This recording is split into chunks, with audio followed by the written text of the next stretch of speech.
बहुत समय पहले बिहार के एक छोटे से गांव में एक किसान रहता था। उसका नाम रघुनाथ था।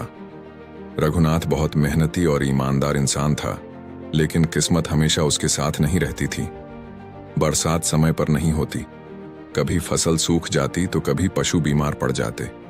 फिर भी वह हिम्मत नहीं हारता और रोज खेतों में काम करने चला जाता। गांव के पास ही एक सूनी हवेली थी, जिसे लोग भूत वाली हवेली कहते थे। वहां कोई जाने की हिम्मत नहीं करता था। कहते थे कि रात को उस हवेली से अजीब अजीब आवाजें आती, किसी औरत के रोने की, कभी घुंघरुओं की छनछनाहट, कभी किसी के हंसने की। गांव वाले मानते थे कि उस हवेली में एक भूतनी का साया है। एक साल ऐसा आया कि रघुनाथ की फसल बिल्कुल चौपट हो गई। घर में अनाज भी नहीं बचा, बच्चे भूखे सोने लगे। उसने सोचा, अगर मुझे खेती बचानी है तो नए खेत के लिए बीज और हल चाहिए, लेकिन पैसे कहां से आए? गांव वालों से उसने मदद मांगी, मगर सब गरीब थे। तब किसी ने मजाक में कहा, दिया क्यों ना तू हवेली से खजाना निकाल ले, सुना है वहां बहुत सोना चांदी छिपा है। यह सुनकर रघुनाथ सोच में पड़ गया। डर भी लगा, लेकिन बच्चों की भूख उससे बड़ी थी। आखिरकार उसने ठान लिया, जो होगा देखा जाएगा, मैं हवेली जरूर जाऊंगा। आधी रात को जब पूरा गांव सो रहा था, रघुनाथ चुपके से हवेली की ओर निकल पड़ा। हवेली के पास पहुंचते ही हवा तेज चलने लगी। दरवाजे अपने अपचरर की आवाज के साथ हिल रहे थे। अंदर खूब अंधेरा। वह कांपते हुए अंदर दाखिल हुआ। अचानक पीछे से किसी ने फुसफुसाया, क्यों आए हो यहां?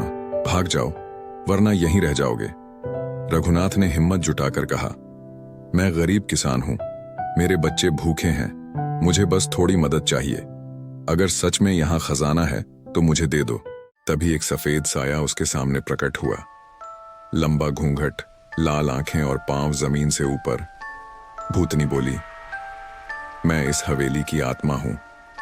जब तक कोई सच्चा और ईमानदार इंसान मुझे मुक्त नहीं करता, मैं यहीं भटकती रहूंगी। सब लोग मेरे खजाने की लालच में आते हैं, लेकिन उनका अंत यहीं हो जाता है। रघुनाथ ने डरते डरते पूछा, मैं तुम्हें कैसे मुक्त कर सकता हूं? भूतनी बोली, इस हवेली के नीचे मेरे पति का अधूरा अंतिम संस्कार हुआ था। उसकी अस्थियां आज भी गाड़ कर रखी हैं। अगर तुम उन्हें गंगा जी में प्रवाहित कर दो तो मेरी आत्मा को शांति मिल जाएगी। रघुनाथ ने हिम्मत जुटाई। अगले दिन उसने गांव के पुजारी की मदद ली और हवेली के नीचे खुदाई की। सचमुच वहां एक मिट्टी का घड़ा मिला, जिसमें अस्थियां थीं। वह उन्हें गंगा जी तक ले गया और पूरे विधि विधान से प्रवाहित कर दिया।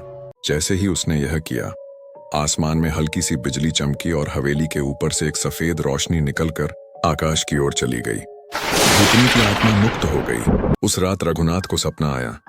भूतनी ने मुस्कुराते हुए कहा, तुमने मुझे मुक्ति दिलाई है, तुम्हारा जीवन अब कभी अभाव में नहीं गुजरेगा। सुबह जब वह खेत में पहुंचा तो उसने देखा कि उसके खेत हरे भरे हो गए हैं, मानो किसी ने रातों रात फसल उगा दी हो। बाद में उसकी मेहनत रंग लाई और वह गांव का सबसे संपन्न किसान बन गया। गांव वालों ने हवेली को अब शांत आत्मा की हवेली कहना शुरू कर दिया।